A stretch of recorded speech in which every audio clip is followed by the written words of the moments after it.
Alright, so another Friday morning is here with us right here on WoezorTV. My name is Randy Ahadzi. Welcome to your favorite current affairs program on yours truly, WoezorTV. My name is Randy Ahadzi, as I intimated earlier. And of course, this morning, critical issues for us to delve deeper into. If you have been following the media space lately, you would have realized the crying hue from people with regards to what they have been going through with the disasters that have rocked us earlier this week. We are back onto this particular table to discuss this issue. It is not the first time, it is not the second time, it is not the third time, but the question remains, when shall we win the war against all of these disasters? You can talk about the flood, you can talk about the fire outbreaks, and also the collapse of buildings. I mean, you recall what happened in Adenta. It's a conversation we should be looking at. Of course, we know the challenges, right? We'll just touch briefly on them and profess the solutions. I think that is what we should be concentrating on. How do we get out of the challenges? How do we solve the problems? How do we get the issues resolved once and for all? Is it political will? Is it the attitude of citizens? How responsible have we been? It's a conversation that, as I mentioned, we should be taking a keen interest in as well. My guests are already in for us to have this great conversation. But wherever you are watching from, I urge you to join the conversation on all our social media platforms. Feel free to drop your messages under any of the live broadcasts and I'll read them out loud and clear. You can also join us by sending your text, thoughts and other messages to our WhatsApp number 055-269-7939, 055-269-7939. Indeed, as I mentioned, my guest, Divisional Officer 2, Desmond Aka, is the head of public affairs. He'll be joining us here in studio for that conversation. He speaks for the Ghana National Fire Service. They have been very busy all throughout this week. Midnight, we saw them. We'll bring you all those footages as well. Patience Irama Okran joined us yesterday. Yes, this morning she will be here again to tell us all that we need to know as far as the architecture designs with regards to the building collapse and all of that. We'll find out from her. She is the president of the Architecture Alliance. She will also join us in studio. Dr. Benedict Akest is the second vice president of the Ghana Institute of Planning. He will also join us via Zoom for this particular conversation. But before then, let's take a quick breather. When we return, I'll introduce my guest, and Ellen will join us. She has also been following the happenings. Let's find out the latest updates.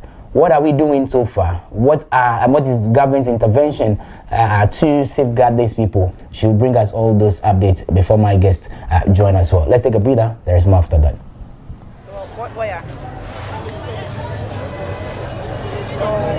Please tell us how this thing started. And so, Andra, around 7:16. And I'm around 7:30 there about. And I'm so nice. I could do fear. Me when I'm in Rome home. And I'm so in so near Banade. Me carry in so the merchant. I'm in Konami Kojo. So to me, Katieti Ashame. And your friend me say, Mu here na ha show. And I was like, she said, yes, Siena. You're free her now. When your bedroom had it wasn't easy. And what pain a janun and then drew baby hour. Janin there, make a sabia. A jana there broswama, we don't she I near you. But fire service, or by hand them. Fire service by hand them, or drew her like the band temper. And someone doom jantem. I'm drew hantem, some fire service and doom jantem. It wasn't fair at all. Sen komu do he yanke jaya sha say was through way. Cannot tentem na no more doom jan. How long did it take? Since you had 2 hours, na fire service in doom jaw. I was complaining, no Belgian, no church. I didn't know what they were writing. No more church. Some more how the fire outbreak came. So more church than you, so more church than you. They ain't mentioned it. But who bedrew and Pansan Janende. I heard me one of Mrs. Kobe Frame saying, when who was even to say TikTok say fire service me back say I sank a who in Nanka Yamre, I didn't a young uncle Dumu. Why would you say that? Sanka Yawu na ye Juma Hana woman is actually this on Fanya Juman and Kashia. Will you go to Jina Air Sassem way? Unkojina and Pun Casasem. You understand? So, but so far, have you guys been informed about how the fire outbreak started? No. Obian can't change. Obian send a buyer, send a cosi, dear my jamba idea. Obian can't buy almost say, according to one video I saw, almost I shall say free a building inside Hono. And only a win, but say, dear, lights, the man is shall see you. Say, yeah, gas, so that one day we can't tell.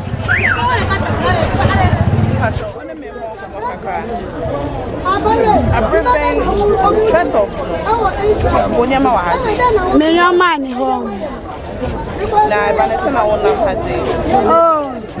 Medaham nti ye hu se nwusie efi edan kitua mu bi pie ene ye metieti mo e ka che mi maame mo se water west one e wo shino enti ye rahye ye de ye bai so ano aye enye din bebre ene ye fire service for ha se omo bra na omo bedum jan omo ba omo si nsuo ni ye se adenti na nsuo ni iti se ko omo ba na omo dum jana nka enye kese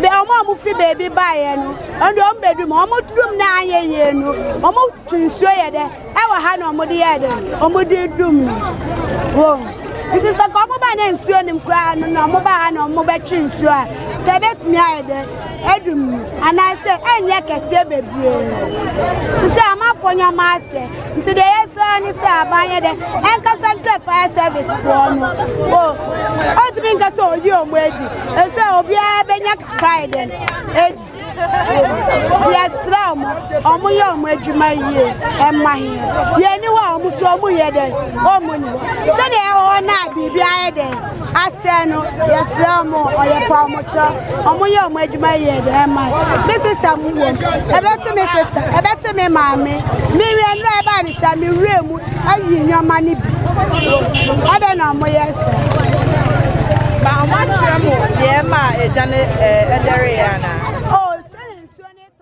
Alright, so welcome back. Many thanks for still staying with us right here on WoezorTV. This is the dialogue. It's not a moment for laughter or joy because a lot of people are wailing because they've lost properties, they've lost wares, they've lost money.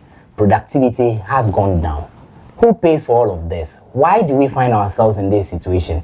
You recall, I mean, the last time we had this twin disaster was some years ago, 2015, if my memory serves me right. We should be doing better. But what is really contributing to this? What are the solutions? My guests, as I intimated, are already seated, waiting for us to delve deeper into this conversation. On to my right is Divisional Officer 2, Desmond Aka, who speaks for the Ghana National Fire Services, indeed the Head of Public Affairs. He's been very busy. I mean, you recall the last time he came here, the gota kept ringing and beeping. He's here. Sir, good morning. You are sleepy. Your face is so puffy. Yeah. Yesterday I said something, and I think I have to reiterate it. Government ought to pay critical attention to Ghana National Fire Service. 1, resource re-equip them, pay them well. 2. Sir, how has it been the week? Very tiring. I've not slept for the past 48 hours. It tells you that we have been busy, and for the love of the country and the people that we serve, we will continue to do our best and then clear out the misconceptions out there. Yeah. I mean, there are a lot of things that works or that is working against us that we want to thank you for the opportunity. So I believe that by the end of this program, we should be able to bring clarity on some of the issues. And I'm humbled that you are able to make it, you make time for us this morning as well. You saw one of the videos where the lady mentioned some things. We'll come back to you for clarity on that as well. To my left is Patience Irama Okan, who is the president of the Architecture Alliance. Good morning. Good morning. You are looking good. Thank you. Thank you. Yesterday you were part of the conversation this morning. It's an honor to have you as well. I'm glad to be here. How has your week been? Hectic and for me sad as well because of every issue that's going on concerning our built environments that of course you're not happy with. So yeah. Very well. I'll come back to you as well. Dr. Benedict Akest, who is the second vice president, Ghana Institute of Planning, will be joining us very soon via Zoom. As and when we get him, we'll put the questions to him as well. But as I intimated, Ellen is on standby to paint a vivid picture of what she's been monitoring with regards to the turn of events right from the beginning of the week till today. It's possible the rains will come again tonight. How ready are we? Ellen, good morning. Good morning, Randy. How are you doing? I'm doing well. How are you too? I'm good. You have followed the happenings right from the very beginning. Run us through. Where have we gotten to? What is the latest update? First, let's talk about the flood, or let's talk about the building, the collapse of the building in Adenta. What really happened? What is the update on that one? Okay, Randy, it was around 6:30 p.m. Wednesday evening when we had the hint that a building had collapsed at Adenta new site. So quickly we got there, and truly a building had fallen to the ground, and according to the residents there, it was long overdue because of the stature and the nature of the particular building in question. Now, prior to the coming of the Ghana National Fire Service and the Ghana Police Service and NADMO, what ensued with the residents of the community was they were trying to bring out the occupants of the building to safety.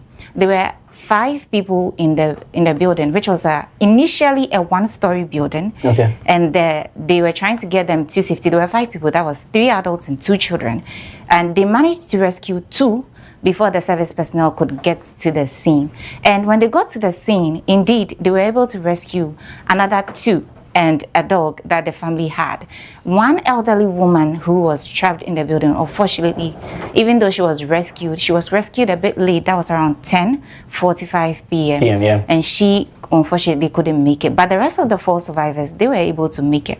We spoke to the Greater Accra Regional Fire Commander who was present at the scene to run us through what could have possibly caused such a building, a 1-story building, to collapse. And he mentioned that we thought it was a 1-story building, but it was actually a 2-story building. And when it collapsed like that, there was not much that could be done about it because the structure was weak. Contributed by... Is this building even an old building? It didn't appear to be an old building. Okay. I mean, this one is here, so I'll put that to you. It looked like some sort of modern building. It was actually a work in progress. Okay. I think the developer and the property owner were trying to add more stories to the building, and unfortunately, they couldn't see that through. And then it also got affected by the disaster that happened. That was on Wednesday evening through to Thursday. Okay, hold on. I'll come back on the issues of the flood and then the fire outbreak as well. But let me pose that question to Desmond as well. Desmond, can you corroborate what Ellen has mentioned? Yes, so the building was a 2-story building. The second floor was uncompleted. Okay. It was only the first floor which was habitable. That was where the family of 5 were trapped. And if you look at the building, because the second floor was not completed, it had the affinity to soak the water. And because if you check the integrity of the structure too, it was compromised. And so we're not surprised that at the heavy downpour, the building caved in. And as a result, we had to lose 1 precious soul. And so we would want to kind of appeal to the assemblies to up their game and ensure that similar buildings within their area of operation, which are compromised, are evacuated. The people occupying those premises, whether legally or illegally, they are evacuated and then given proper places to kind of reside, in order to avert a similar situation occurring in the near future. When you talk about the building being compromised, what exactly are you referring to? Well, so if you look at the structure itself, we have the true elements. We look at the beam and then even the columns. Sometimes the kind of iron rods, the diameter and all that, there are standard specifications to all those things. So if they are not done to standard, I mean, the building cannot support itself, and with time it can come down. And so that is how come we normally advocate for some of these things to be properly inspected. You know, there are professionals, and sometimes when these buildings are being constructed, they don't contract the professionals because they think that it's expensive. Yes, and therefore they would cut corners, go and look for amateur or just some people who are not well versed in such areas. And these are some of the results. So when we are able to enforce those laws that governs our built environment, I believe by and large some of these preventable structural collapse could be dealt with. Thank you for that clarity. And I would also want to find out how challenging it was to cut down, try to rescue the people from that building, because I saw your men on that duty as well. And you want to add something before I bring in the experts on with regards to the building, the issues of the building being compromised, usage of inferior materials and all of that. What do you want to add? Yes, yesterday the MC for Lankwantanai Madina, Honorable Ibrahim Fuseni, he was at the site to assess the situation. And what he mentioned was that there was apparently a manhole next to that particular one-story building, and that could have also prompted the building to fall. But some of the residents also mentioned that they had observed for quite some time that the building was slanted in a way. So it probably also was. So it means that it gave some hints ahead. Yes, there were red flags. Yes, but I think that the owner of the property ignored all those red flags before we got to that particular point. Okay. But the MC mentioned that they are actually tracing the developer and the property owner, and they are looking at a possible arrest. You know my concern with that? Like residents around have mentioned, it means that they have all seen. They've seen, yes. The authority, the assembly, who goes out to monitor some of these new buildings or some of these uncompleted buildings? You remember yesterday we spoke about permits and all of that. Yes. Hold on, let me bring in the expert, Irama, now. What possibly could be the reason for some of these things? Because we saw the Melcom, we saw the Newtown, and a few others as well. Thank you. So I think the fire service experts mentioned a number of things. So he's Desmond. When it comes to buildings. I want to take advantage of this to educate the public on what goes into buildings. First of all, the laws require, building regulations require, that if you are putting up a structure more than 2 stories, so ground first, you're going third, first of all, you need to do a soil test. Okay. We call it geotechnical survey. So you need to do a soil test so they know exactly what is happening in the ground. Then secondly, as professionals, architects, engineers, when we are designing for the use of the building. So for instance, if someone comes to tell me that their building is for residential, purposes, I'm designing with that in mind. The structural engineer is also designing with that in mind. So what they do is they estimate the load, should I say the weight that we are going to put in the building. So first of all, we have live loads, we have dead loads. Dead load is the weight of the building itself. Live load is things like the furniture and all that. The structural engineer is designing with that in mind, based on the soil test and all that. So for instance, she mentioned that eventually they were going to add another floor. Do we know if the structure was actually designed for that? For all you know, it wasn't. Probably designed for, and sometimes we design for residences, and then we turn it into, like I said yesterday, warehouse, something else. Meanwhile, the weight that you're going to put on the building now, it wasn't designed for that. So that's one of the things that we need to, think about when we are putting up our structures. Okay, but if you talk about soil testing, is it just for story buildings? How about just I don't know what word that is used to describe it. Single structure. Yeah. Thank you. Single structure. Yeah. So yeah, the law requires that stories 2 and above, so more than 2, let me say levels. So ground first, fine, and then if you are going higher, you have to do the soil test. Personally, I think we should probably consider doing it for ground and first. So if you are doing ground and first, we should probably consider doing a soil test. But for single story, no, the law doesn't require that. Do people really adhere to these laws? That's what you need to do deal with a professional. If you are dealing with a professional, somebody who's actually certified, that's why I said yesterday that you need to also cross-check the regulatory agencies. Somebody can come and tell you they're an architect, but meanwhile they are not. So if you're dealing with somebody who's certified, we know these things. We are not perfect, but some of these things, right from school, you are taught. So that's why you need to deal with professionals. But of course, some people don't do it. Beyond the soil or the ground, what other things could contribute to this? Cement? Yes. Or what exactly? Yeah, so some people use inferior materials. That's one very prominent or common thing. So you realize that if you've ever done any research into some of these things, you realize that First of all, the iron rods that are coming into the country, some of them are fake. Okay. The Ghana Standards Authority is in charge and to ensure that the iron rods coming in are of proper standards, quality and all that. But of course, you know Ghana, we have iron rods coming in that are not the actual quality that GSA has proposed. Sometimes you go to the markets, you're asking for 16 mm, you go with your caliper to measure and it's less than 16 mm. Okay. Meanwhile, the structural engineer has, designed the 16 mm.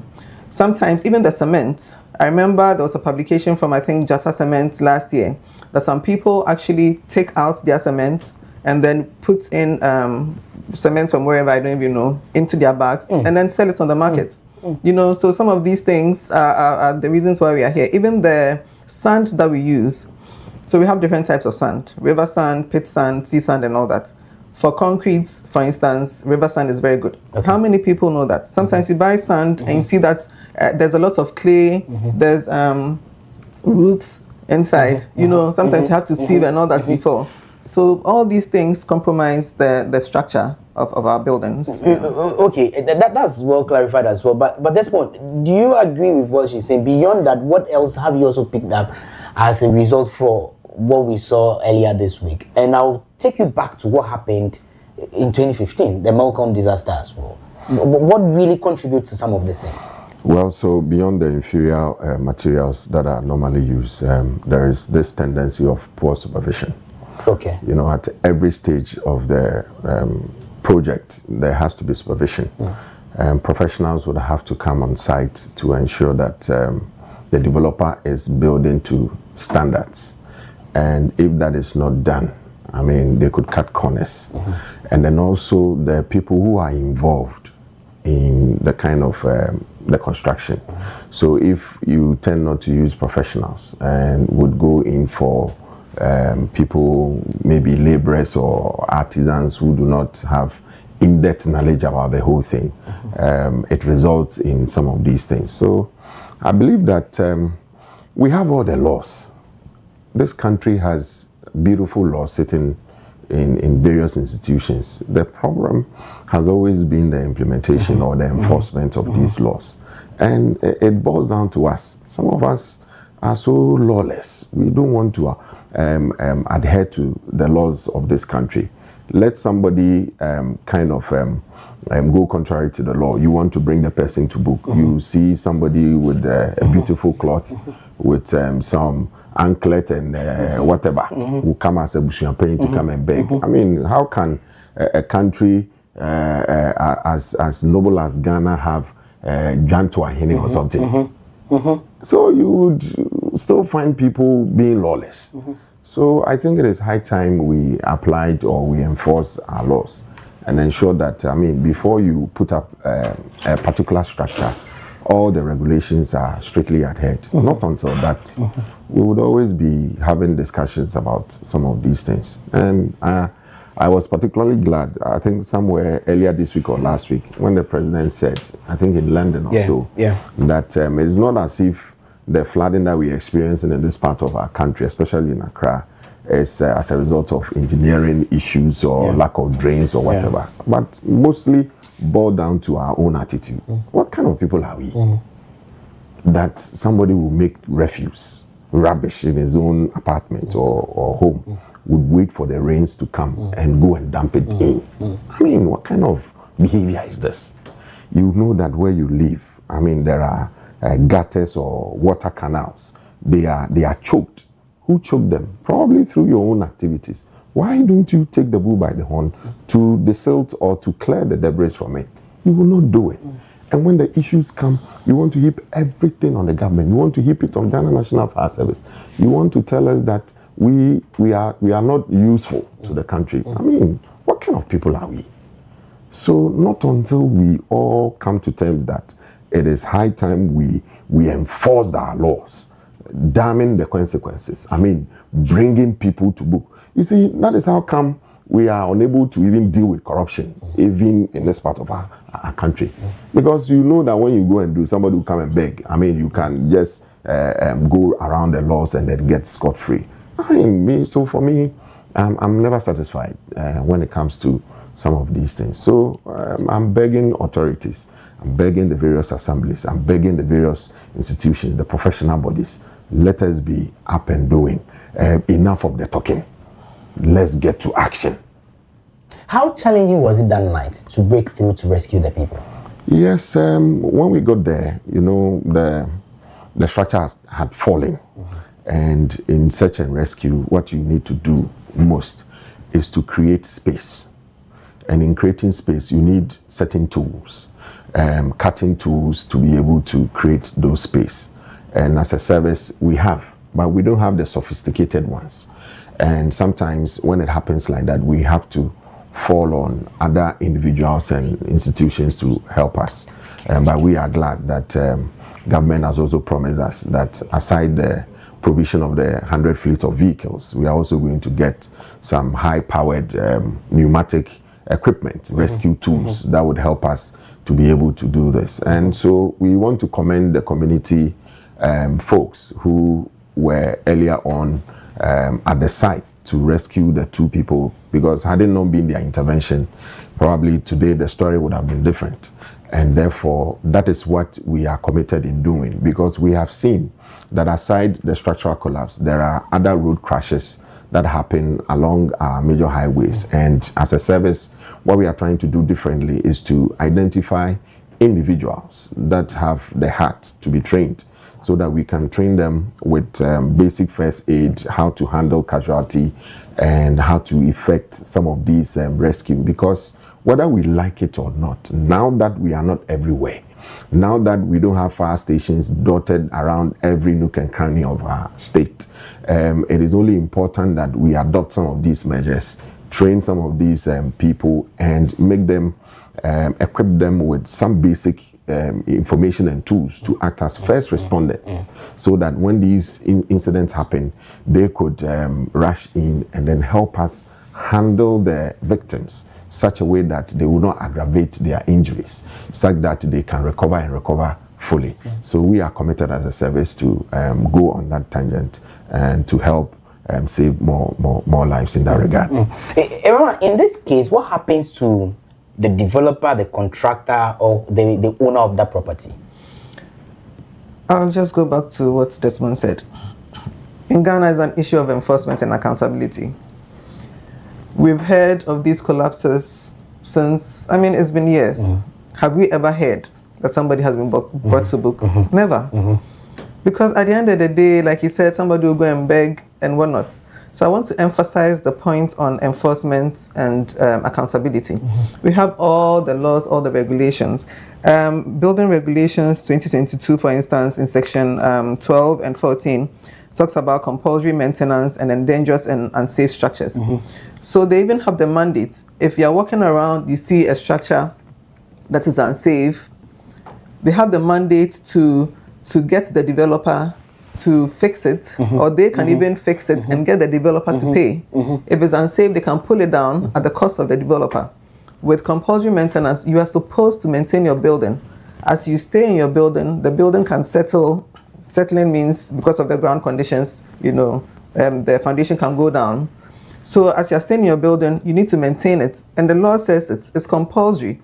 So you don't have to wait for somebody to come and tell you what to do, you know. And on the side of the enforcers, you need to keep your eyes on the ground. If you see I think that is where the problem is coming from. That is where the problem is, because he talked about the fact that we are lawless and all that. That's true. But my thinking is that inherently we are sinful people. We are not perfect. Inherently, we want to cut corners, do the wrong things and whatnot. Paul said in the Bible that the things I want to do, I can't do, I don't do. But the things I don't want to do, sorry, these are the things I do. So that is why we have laws. That's why we have to enforce them. So as I sit here as a professional, I'm not perfect. I want the right thing to be done in Ghana. I want to see Ghana develop like the US's and the whatnot. But like I said, inherently, I wouldn't do the right thing. That is why the laws have to be enforced. If we're enforcing laws, trust me, we wouldn't be here. Maybe we'd have casualties, but not to this extent. But don't you think beyond the laws, and that's when I'll ask you also that same question, beyond the laws, common sense should be applied at times? In the sense that, I mean, when I put out the topic for today, I mean, I got messages and calls that one lady actually mentioned, one woman, Madam Vic, she mentioned that the last time she asked somebody to mold blocks for her back in the days, I mean, you would have had one bag producing like say 18 or 20 blocks. But now the people are making about 28 or 30 pieces of cement blocks from one bag. Yeah. Common sense. I like the common sense bits. First of all, as Africans in general, I won't say just Ghana, we have a problem with our mindsets, and it needs to change. And it starts with the leaders bringing us together. I don't even think we have community meetings. I think that even in Accra, we should call community meetings. If I'm staying in East Legon, the district assembly calls a community meeting. But we have assemblymen. Yes, but unit nothing committee really gets members done. and all of that. We need to change our mindsets. You know, number one, that's what we need to do. And number two, like you said, common sense. You're staying in a building, you've seen there's a crack, and you're doing nothing about it. Like she said, the building was lopsided. We were all there. Let me give you an example. I stayed in a building where there was a crack. It was a new building, sorry. And there was a crack from the top to the bottom. Okay, fine. Somebody will say because I'm a professional. But no, let's put professionalism aside. There was a crack from top to bottom, and I knew that living in there was a danger to me and my family. So what do? We called the structural engineer to come and assess it. At the end of the day, they had to demolish that part of the building, and we realized that there was no beam going across. And usually what a beam does is, so we have our columns, like our pillars, and then we put beams across to tie in the columns. Are the beams known as the lintel, or that's a different one? That's the different one. Okay. The lintels usually go on top of windows and all that, but the beam is structural. Okay. That's what holds the columns together. Okay. So I'll use a simple example. You know the regular table that we know, the 4 legs, and then at the bottom we usually have something tied in. Okay. So you can see, you can use that as an example of a beam. Okay. So it ties in the column. So if you put weight on it and it's about to go down and split, the beams there will tie it together, hold it together, and prevent it from doing that. So simply we had to demolish, put a beam across, and we are okay. So that's what people need to be doing. Change your mindset. Stop thinking that somebody has to come and rescue you. You know, at the end of the day, it's you, your life that's in danger. And don't think that is happening to somebody and it's not happening to me, so I'm okay. Now we are renting houses. You don't know how, you know, it was constructed, nothing. So if you see things like cracks, if you see anything that you think is wrong, do something about it. Well, that's one. Again, I raised the concern about common sense. Now, I live at Adringano, just at 69 Junction. I said it yesterday, I'll say it again. There is this new building just at that junction. I realized that on the first floor, going up, the thing, from a layman's point of view, I saw it, so I called a few people you to come and see for me, because that's why I pick my car all the time. And but I realized the building still continued. Now they are almost at the final stage of lintel, and then where the roofing and all of that will come. And I'm asking, whoever is supervising this project, can they see the assembly? Are they saying they can't see? Have they not gone around to check some of these things? Do they contact the fire service during some of these things? Like Arama said, most of us are lawless. We always want to cut corners. And we need to have a change of mindset. And for me, the only thing that we can do to kind of change people's mindset is to ensure there is continuous education and rightful information out there. And as a service, we are committed in doing that, because we are facing a similar problem. Most of our challenges has to do with people not really understanding or coming to terms to understand our modus operandi, and therefore would go about spewing all manner of falsehood against us. And therefore we would continually do it forcefully and intensify our efforts to kind of bring people up to speed with what we do and what we stand for.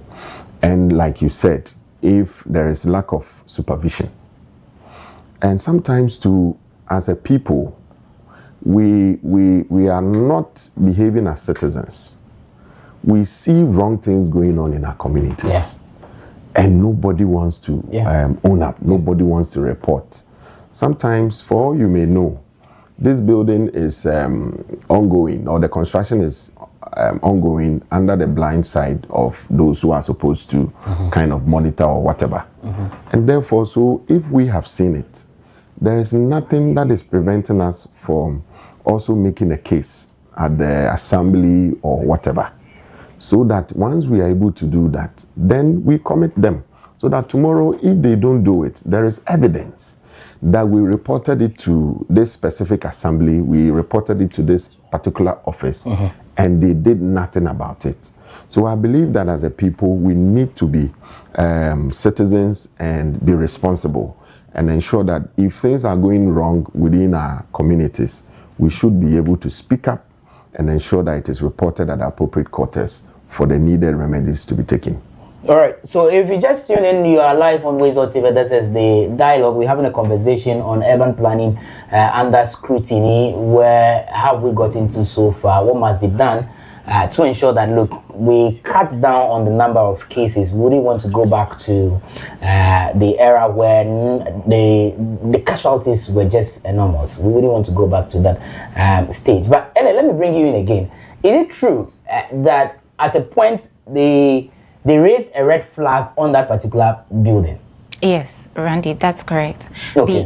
The MCE mentioned that a stop order had already been submitted to the property owner and then to the developer to stop the illegality of trying to add more stories to a one-story structure. But I think that was ignored because he mentioned that the stop order was given to them over a year ago, for which they did not provide the information that we were supposed to bring to the MCE. Randy, if you observe even around us, most of the time you see in red inscription on some buildings, stop work, produce permits or remove by so exactly. Yeah. And we tend to ignore that a lot because for some reason we don't care.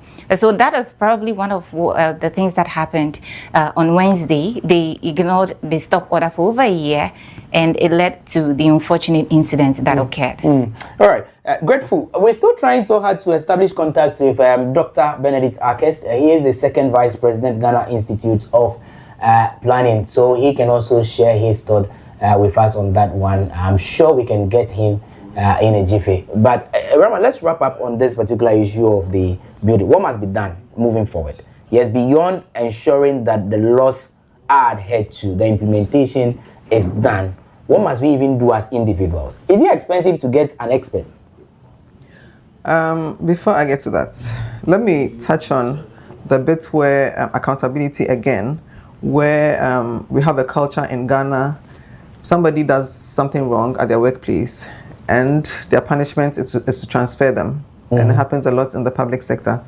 We need to stop that. People need to be held accountable for the positions that they've been put in. If we were doing this, we wouldn't be here. And I really need to emphasize this. We need to drop this culture and get a culture where we bring in people who are ready to work and they actually work. Now, what was the question again? So I'm asking, like, what must we do to ensure that this stops? We don't go back to this era again. And even getting an expert is expensive. So getting an expert, some people think is expensive. But what is the cost at the end of the day? We've heard about sustainability and all that, you know, and people have also the mindset that sustainability is expensive. But at the end of the day, you save costs in your building. That is the same analogy with professionals. Bringing in a professional at the beginning of your project is going to save you so much. Maybe at the beginning you will pay, but eventually the benefits at the end, if you do a cost benefit analysis, the benefits at the end really outweighs the expense that you're going to get at the end. At the end of the day. And I really don't think professionals are that expensive, really. It's just a mindset that people have. So don't let that deter you. There are people who even do things on pro bono basis. And for instance, that's why the Architecture Alliance is here. One of our core areas is community service, because we recognize that there are people who genuinely can't afford some of the things that we have to offer them as professionals. So that's why we are here to support. Okay. So I'll put it out there. If you genuinely need help with a professional and you genuinely can't afford it, they can reach out to Woezor. Woezor can reach out to the Architecture Alliance, and we will find ways around it. We will help you to get the right information, contact the right people, even when it comes to standards, materials, and all that. That's what we are here for as Architecture Alliance. Vero, stay with me. I'll come back. So let's talk about the fire incident as well. What really happened? Have they been able to do a proper investigation to ascertain why the fire again? Well, so fires of this nature takes a bit of time to be fully investigated. Okay.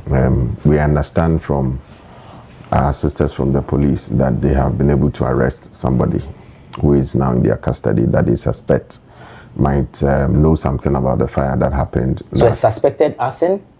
Something like that. Okay. So we are collaborating with them to wrap up with the investigation. So I believe that as and when we are able to conclude, we will let Ghanaians know about it. And one thing I must also add to what Irama said was that I believe that in as much as there are laws and there are professionals that we need to kind of go to help us, I believe that we also need to educate Ghanaians about the regulations surrounding how to even go about a project and all that, because the more people are kept in the dark, the more they become lawless. So I believe a lot more effort and energy would have to be channeled in that arena. And then also there is something that we also have to deal with. There are always bad nuts within institutions. Like your reporter said, sometimes you go to a structure, they know that the structure is compromised. They know that where it is being cited is wrong. They will intentionally go and write remove by so and so. It is not even by any assembly or authority that has written that, just to deceive the public. And therefore, people within institutions who are conniving with those recalcitrant ones should be fished out and made to face the law and be held accountable for their roles that they are playing. And I believe that when we are able to put all these things into play... But that's one, don't you think we need to go beyond just that red inscription that we always put? I don't know how it is done in the developed countries, but can we go beyond just writing?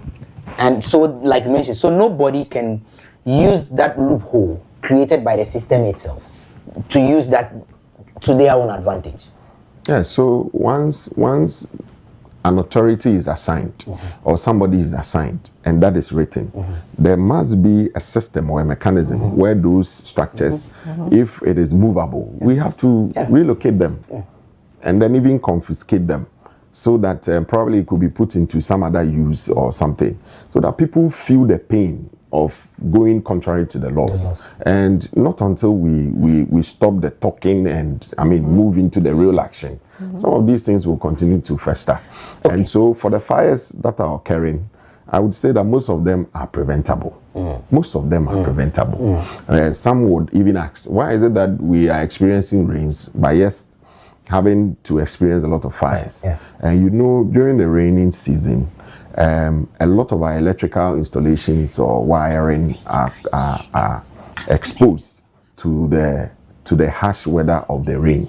When the weather becomes cold, it has its effect on materials, and therefore we live in a society where the roofs of people are leaking in one way or the other, and rainwater is such that the least space that it gets, it is able to find its way through these cables and all that. And energized cables and water, they are not friends. And so when water finds itself in wiring, conduits and what have you, it creates problem. And it leads to these electrical faults, be it arc fault, short circuits, and what have you. And that leads to some of these fires. So it is about time that we contracted the services of competent certified electricians or electrical engineers to come and do what we call safety electrical audits on our premises, such that if there are any compromised wiring or anything that has to be fixed, they go in for quality cables, standard ones, and then fixtures that could be used to replace some of these faulty electrical installations. Once we are able to do that, it helps us. Go to many facilities, you would realize that they are earthing systems are compromised. You go to many facilities which are full of glasses. They don't even have one lightning arrestor. So if there is a rainstorm and there is lightning activity, and you know these flashes come and they release a lot of these high current into the atmosphere, where does it pass? It will lead to fires.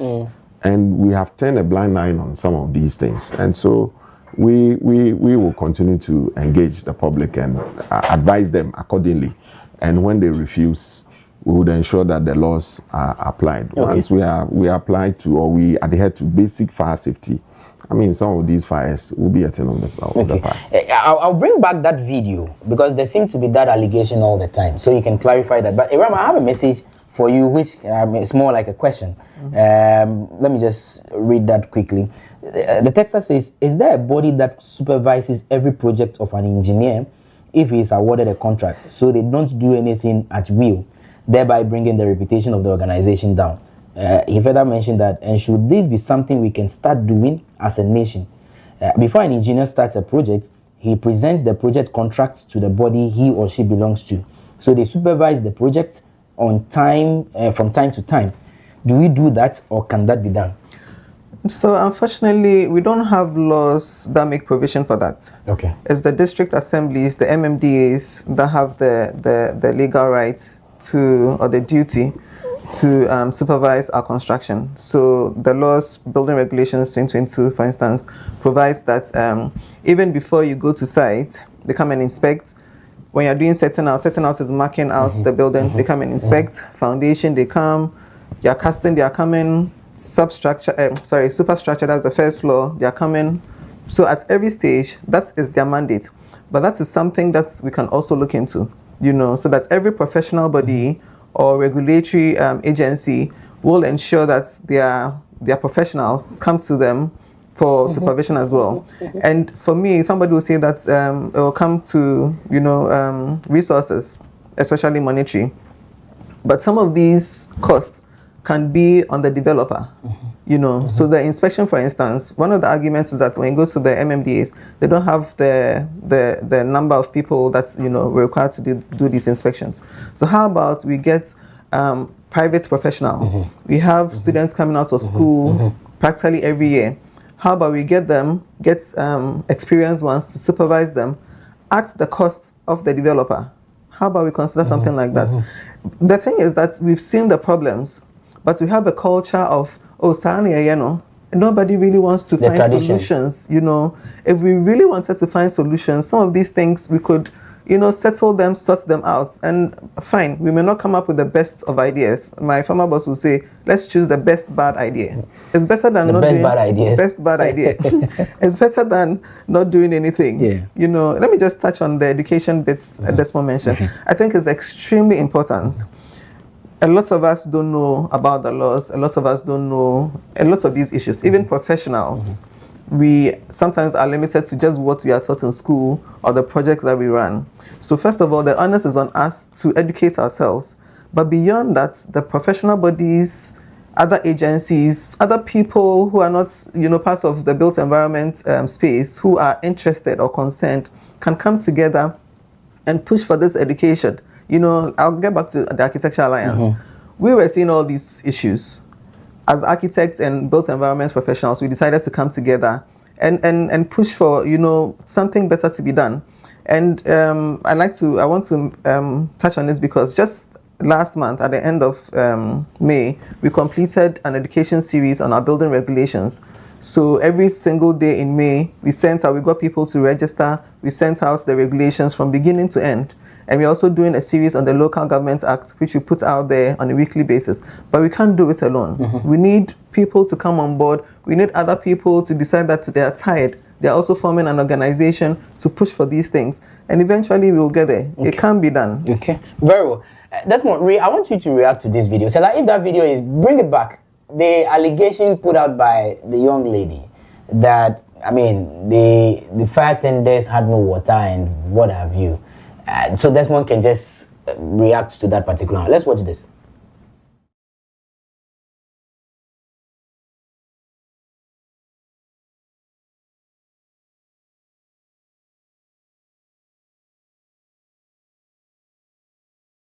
Me da ham. Nti ye hu se nwusie efi edan kitu mu bi pie. Ene ye mitieti mo e ka che mi maame mo se water west one e wo shino. Enti ye rashi ye de ye buy so ano aye enye din bebre. Ene ye fire service for ha se omo bre na omo bedum jan. Omo ba omo si nsuo ni. Ni ye se adenti na nsuo ni. It is a common by no mudum jana, and yakese. The Omo fi baby by and the bedroom, almost room 9 years, almost to swear there. Our hand on Modi Omo doom. It is a common by name, Suanim crown, no mobile no mobile tree, swear. Cabet me Edum, and I said, and yakese baby. Sister, I'm up for your master. Today, son is a and Cassandra fire service for no. Oh, to think I saw you on wedding. And so, be a benyak cried and yes, Ram, on my young wedding, my year, and my year. You know, almost so muy day. Oh, money. Sunday, I will not be behind it. I said, no, yes, Ram, or your promoter, on my young wedding, my year, and my sister, I bet to me, sister, I bet to me, mammy. Me and Rabbi is a me room, and you your money. I don't know, my yes. But I'm not sure, yeah, my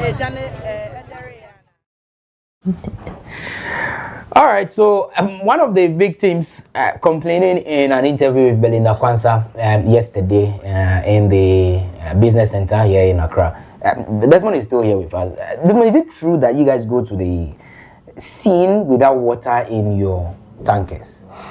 Randy, you know that cannot be true. And as an institution, as part of our standard operating procedure, you can never move a tender without water.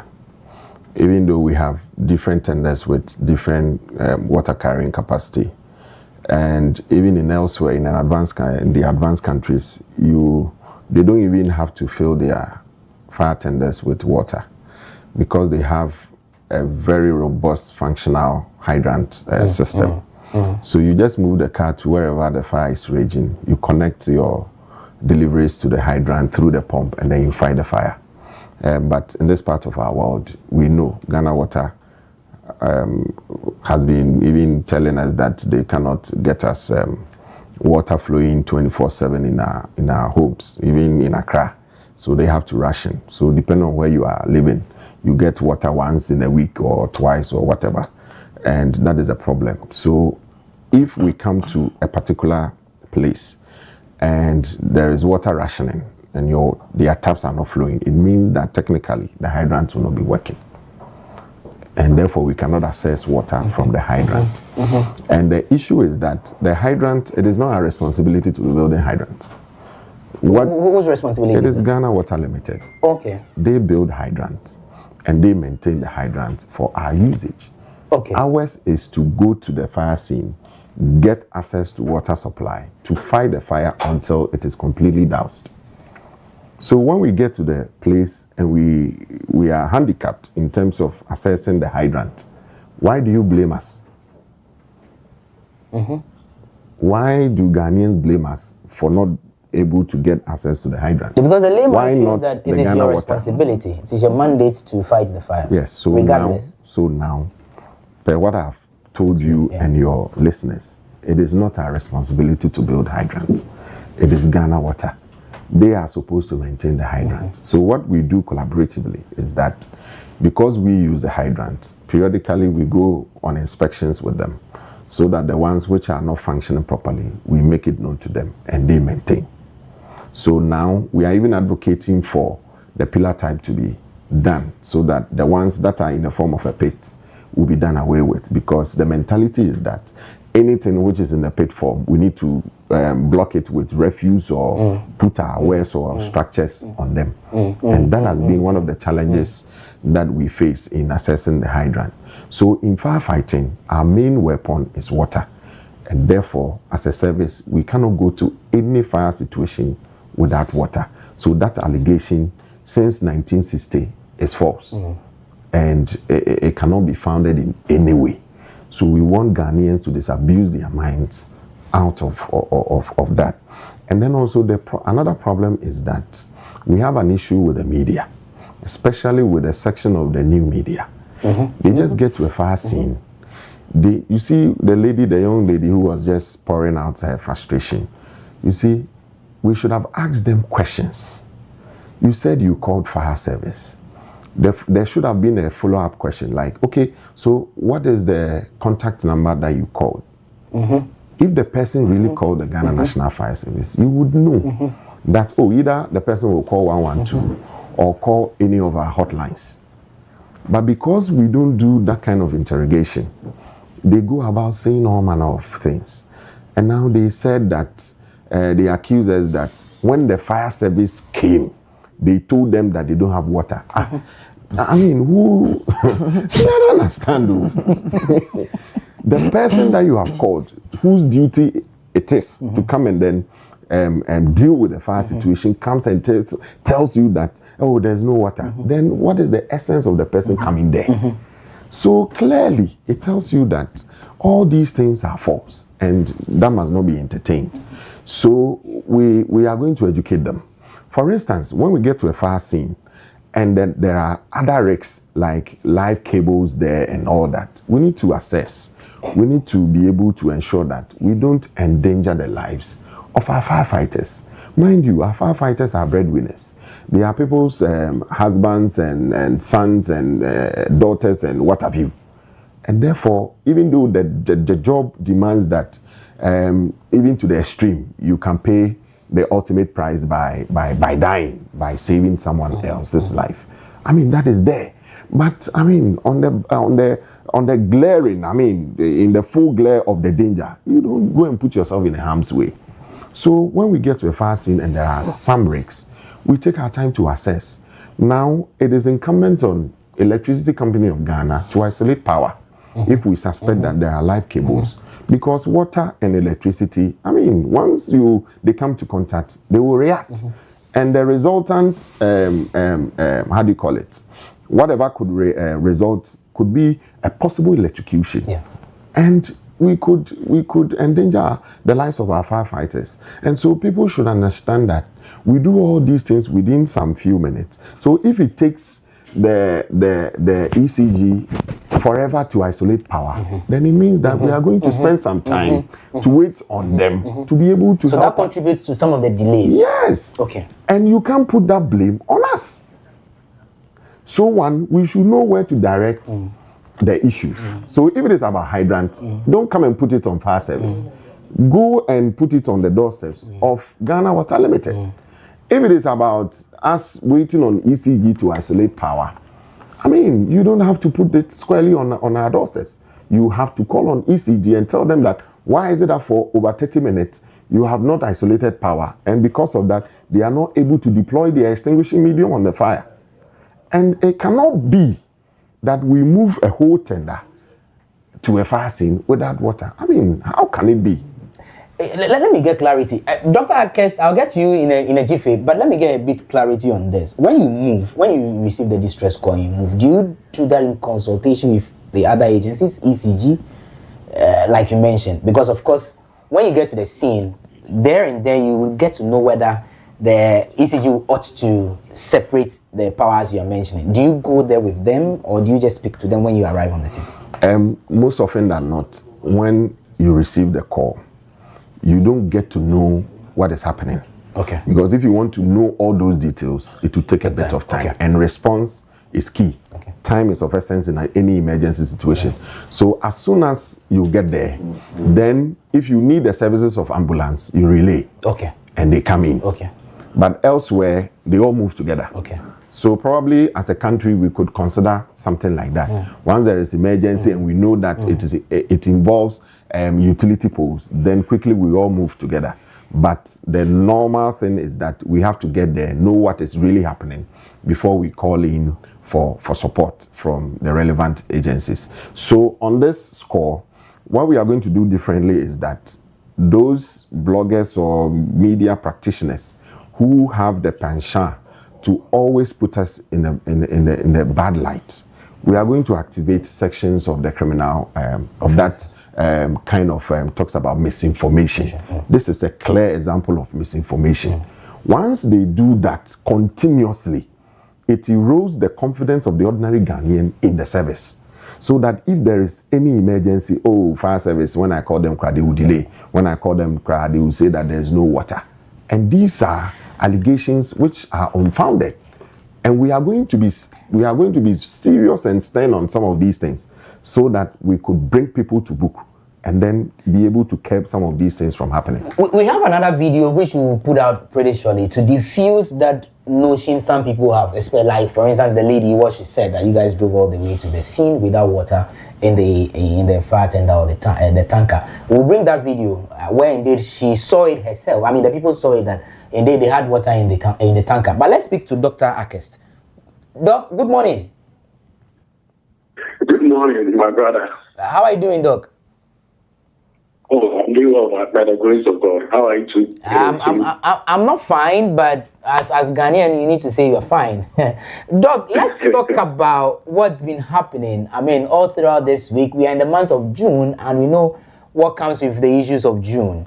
We are back to the table to discuss the disasters. I mean, talk about what a flood, talk about collapse of the building in Adenta. You can also talk about the fire outbreaks. Doc, why are we even here? Why are we back here? Yes, we are back here because of multiplicity of factors. I would say that the first one is leadership failure. The second one is also local governance failure. Then the third one that I will say is indiscipline on our part as citizens. I think last year, June 3rd disaster, when I think we celebrated about 10 years of it. I was on City TV with other experts, and we're trying to assess what has happened, what we've been able to do, and going for what we need to do. Yeah, so all of us, like all these factors that I've highlighted, have contributed to the situation that we find ourselves in. So that is what I will say for now. But Doc, again, if you look at this, we've spoken at length. We keep talking about this every year. We know the problems, we know the challenges. Is it just about implementing the very laws that we have set for ourselves? Is it a political will, or we are just being a bunch of irresponsible people? Yeah, so that's why I said there are a lot of factors. So if you take the issue of flooding, for example, currently we revise the zoning guidelines and planning standards. Apart from the issue of flooding, one of the factors being an engineering problem.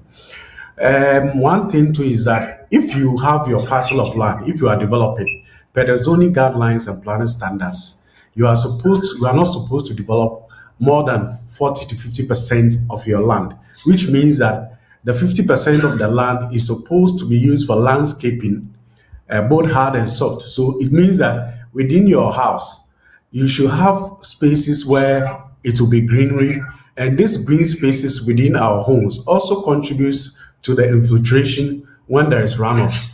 But when you go to most of the built-up areas, people they just pave their surfaces, their compound with hard surfaces.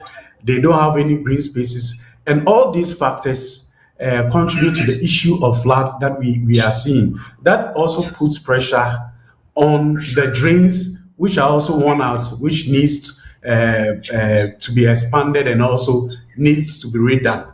So the factors, another factor too is that people develop in areas that are earmarked as floodplains, which are supposed to serve as receptacles for this runoff water before eventually is disposed of into the sea. Yeah, so all these issues that are happening are all contributing to this issue of the disasters and the flooding that we have.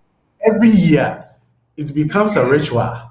So this year, when the flood started happening, I want that whenever the media calls me for interview on flood, I will not talk because we know the solutions, we know the problems, but we keep going around in circles. Once the rainy season is over, then we stop the conversation. So that is the issue that we are facing. So it's a multiplicity of factors which the government needs a critical look, needs to have a critical look at it and see how this issue, we cannot solve the issue of flooding because since 1930, Ghana has experienced floods. The only issue is that we can manage it. So how do we manage it? Yes, as of floods, there's no way we can eliminate it. But the issue is about how can we manage the flooding situation so that it won't result in disasters that we are currently seeing. I'll pose that question to you.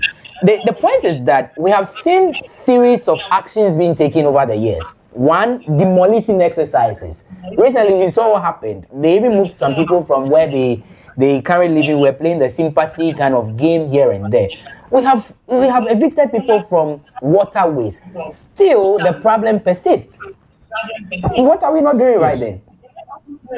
Yes, so that's why I said that you cannot tackle the issue from one side. So I was telling someone that if you look at the whole drainage network in Accra, for example, because Accra, in terms of the, if you look at the topography of Accra, is relatively low lying. So even though, let's say, people are developing on waterways, you are demolishing structures in waterways, but you still have drains which are not fit for purpose. So if you don't solve the issue, which where once you are demolishing structures in waterways, you are expanding the drains.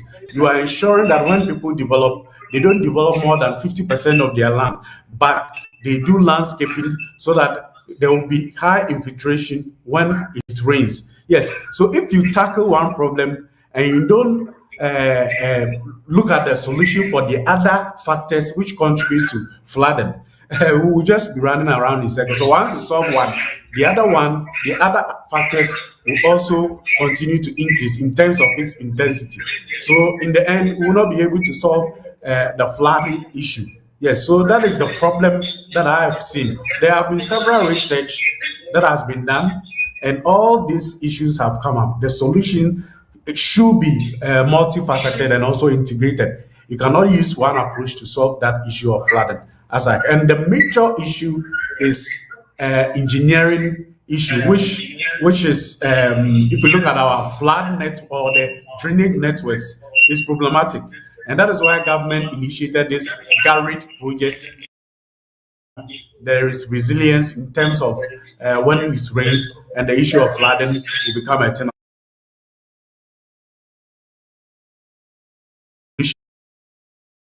Planning. You should also look at the issue of indiscipline. You should also look at the issue of people putting waste in drains and all that. Yeah, so that is the approach that we need to adopt. For concluding remarks on this, the way forward. Indeed, you said it over and over and over again. Maybe it is just good that we still continue to educate the public. We can't say never. So I'll come back to you on that for a wrap up. But Irama, the same question as well. Are we fighting with a wrong material, or are we tackling these issues wrongly? Because if it's just about demolition, we have seen demolitions, still the same area. I think we are just tackling it wrongly, and it's a leadership problem for me. Because like you said, we demolish, but at the end of the day, don't we still get buildings being put up? Yes. Don't we have inspectors, people from the MMDAs looking on for these buildings to be put up? And for me, it's very unfair. They look on for me to build. Fine, I'm also doing something wrong. But you look on for me to build, and I'm the only person who suffers. But beyond the demolition, also, what happens after that? I don't know what happens. Do they cut the debris away? Do they restore the land back to what it was previously? Because if you are demolishing and just leaving the foundation, for instance, or leaving the debris there, costs 90, So it's not just a matter of we are demolishing. We need to go back, look at the problem from first principles, from the roots. First of all, why are you allowing people to build in the first place? It shouldn't even happen. And if they've built and you've demolished, what are you doing after that? Are you ensuring that people don't come and build again? Are you cutting the debris away? Are you restoring the land? If you're not, then at the end of the day, even if you demolish and leave the debris there, it's actually going to block the water. Probably even going to make it worse than having the building standing, you know. So yeah, for me, it's a leadership problem. Should we start holding people responsible? For instance, where the permit comes from, who gives the permit, who issues, who does the supervision? Because I mean, buildings can be done overnight. I mean, one night, the following day, the buildings are ready. It takes some time for it to be ready. Should we start looking at such people, prosecuting them? Maybe we should probably even consider what happens out here in China and the likes. If you do something wrong, they kill you. Yeah. You know, I mean, that's not what I'm advocating for. But we need to get to the point where people are brought to book. Yeah. If I do something and you don't do anything to me, I mean, you know, so this is what we need to start doing. Bring people to book. Hold people accountable. People need to be fined. People need to be imprisoned. Like I said, we are all inherently sinful. All of us. Nobody is perfect. But something needs to stop us from doing those acts that we are not supposed to do. And again, it's a leadership problem. Vero, that's what everyone believes. But Sarah, is that video ready? So, I mean, officer reacts to that as well. Then we can wrap up this morning. Okay, that's not ready. But again, with the issues of the flood and then the fire outbreaks, sir, haven't you done enough of this sensitization drive? Beyond just the sensitization drive, I spoke about having some of the basic equipment that can douse fire. I mean, from the initial stages, the fire extinguisher and what have you. You and I have done this education over and over again. Are you ensuring that people really have these things in their shops, in their offices, even in their homes? And then the issue of insurance comes in. I don't know if that is the video. Okay. So yes, the issue of having all this firefighting equipment at home in your offices. Well, so like you said, a lot of education has been done. We are in the process of even introducing... Sir, to cut you short, not to cut you short, I think what we are saying is that the guy being held, the guy with the helmet, accused your outfit of not having water. I mean, just like the young lady said. So your men were like... It's quite unfortunate. Yeah, very unfortunate, but... You see, you go and do all the hard work. Yeah. You go and inhale all this smoke. Yeah. With limited appropriate PPEs. And then people will just come and say all manner of things just to discredit you. And this thing is really affecting our men who put their lives on the line. And it is not encouraging morale within the rank and file of the service. And so the gentleman was fortunate that the commander restrained them. Okay. Probably he would have suffered some, and which we don't also condone. And therefore, Ghanaians should have patience. We have always been saying that if they don't understand something, the best thing to do is to ask us questions. Sometimes they don't even understand why we play drafts, and sometimes we play cards at our station level. I always ask people, have you gone to any accident scene where people's bodies are mutilated? I mean, viewers should forgive me for saying all these things. I mean, people's bodily parts are scattered all over. You have to go and pick somebody's head, pick somebody's leg, put them all together with blood all over. At almost every blessed week, we go through this kind of situation where these images continue to kind of appear to us at any point in time.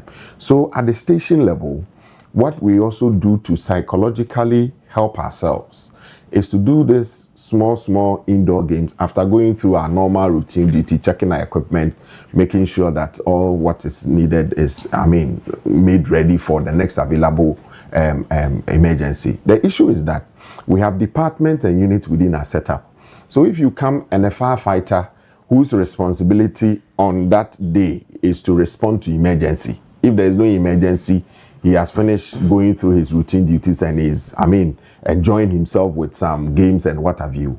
You don't have to be accusing the person that there are people whose duty is to go out there and then churn out education. But sometimes when we get to them, even in the market, hey, we are selling, so you go, later we would come. So the disrespect is too much. Yeah. We are one of the institutions that should be held in high esteem. Yeah. Yeah. But unfortunately in Ghana, we are the least respected. And I After think teachers. Please, I beg you, I'm not here. I said it. So you see, the issue is that I think it is a systemic thing. It's a national thing that we all have to really come to terms with. Because we see every now and then, our other sister securities, they go out of their way to assist them. Yeah. Yeah. And then when it comes to fire service, we keep all our, how do you call it, whatever we can give them to our chest. And when we suffer the least fire, then we go berserk on fire service, that they are useless, they didn't come early. I mean, is it our responsibility to build fire stations? Have you ever heard Ghanaians ordinarily saying that, oh, this is our community, we don't have a fire station, and therefore we want to allocate a land and then build a fire station for fire service? It doesn't happen. Why? Or can any thief go and take Makola Market and send to his house? It can never happen. So it means that fire within 5 minutes, within 10 minutes, maximum 20 minutes, can ravage your entire property and even take your own life.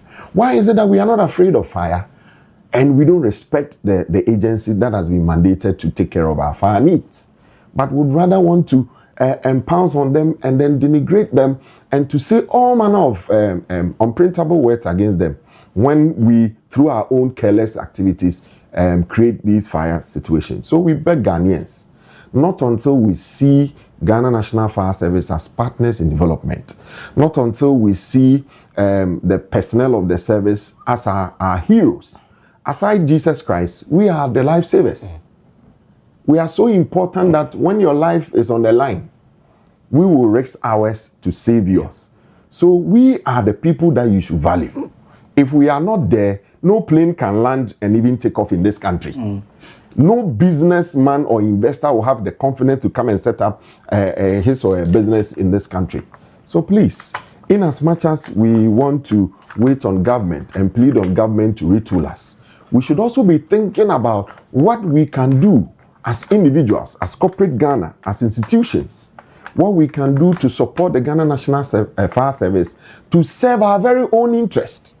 So please, enough of the insults, enough of the disrespect. And therefore, we want to assure the good people that when you denigrate us this time, unfounded allegations and misinformation, disinformation, we will come at you and we will apply the laws to ensure that it becomes deterrent for others. Very well. That reminds me of the Hertz officer. How is his situation? Oh, he has gained consciousness this morning when we checked up on him.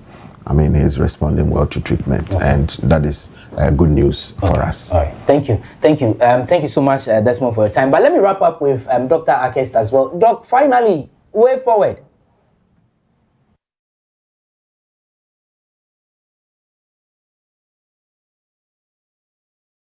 My sister was talking about leadership framework. You know, there's something we call development control. Development control means that you don't allow people to develop before you go and demolish. The law, the Land Use and Spatial Planning Act, Section 111 says that the assembly shouldn't allow people to develop. And even when people develop without permits, those people are supposed to be prosecuted. Yes, so I think the development control function of the assembly needs to be looked at again. The district assemblies must sit up to ensure that, because as for the plans, they are there. If you look at the topic, it said urban planning under scrutiny. We have the plans, but it is the implementation of the plans that is where the issue starts from. So if the district assemblies are able to do serious development control, we'll be able to avoid some of these disasters that we are having. So I would say that they need to sit up, and always we shouldn't blame the politicians, but we as a people also need to be disciplined and ensure that we obey the laws and the statutes that are governing how towns and cities are managed.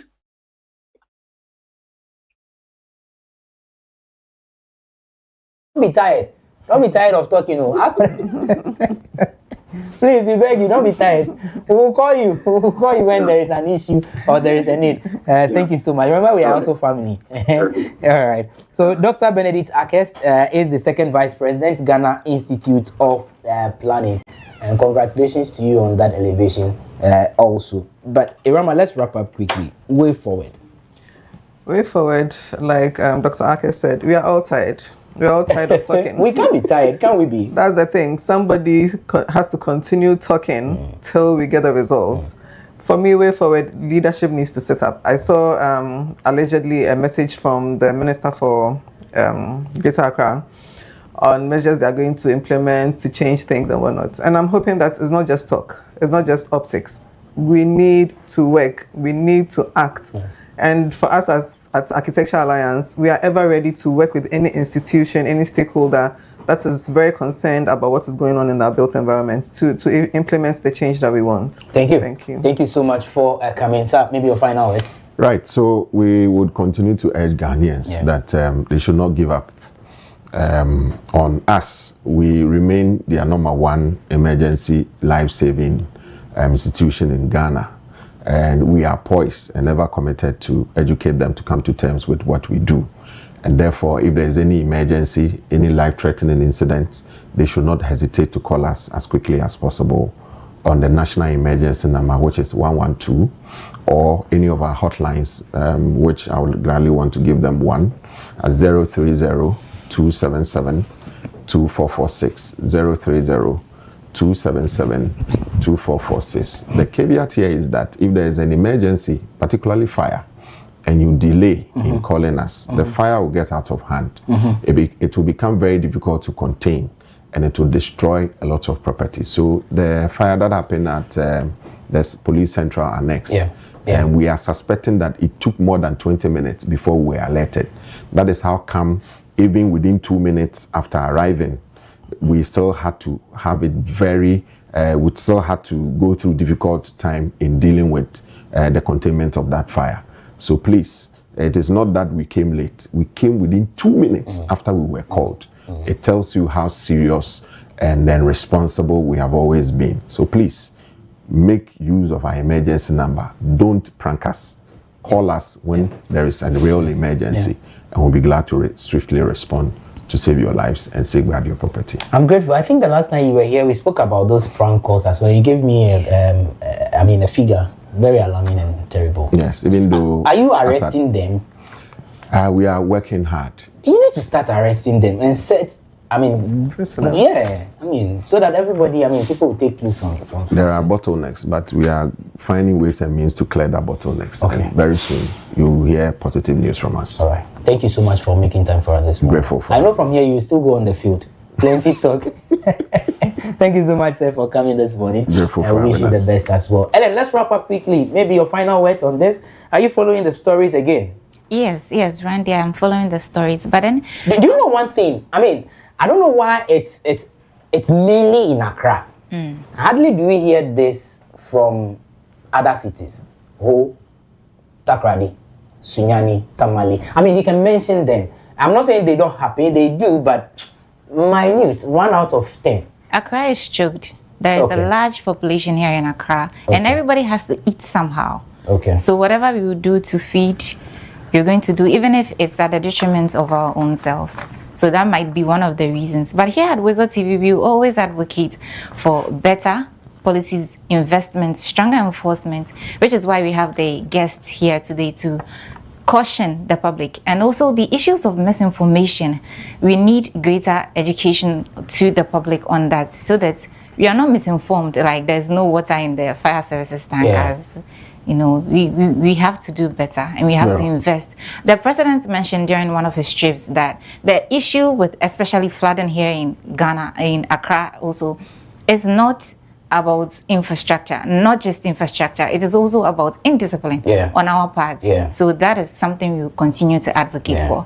Before we end, Randy, let me say a very big happy birthday to my dad. He's celebrating his birthday today, and I wish him today is your father's birthday? Today is his birthday, yes. What's his name? Osofo Kujo from Pon. That is Osofo.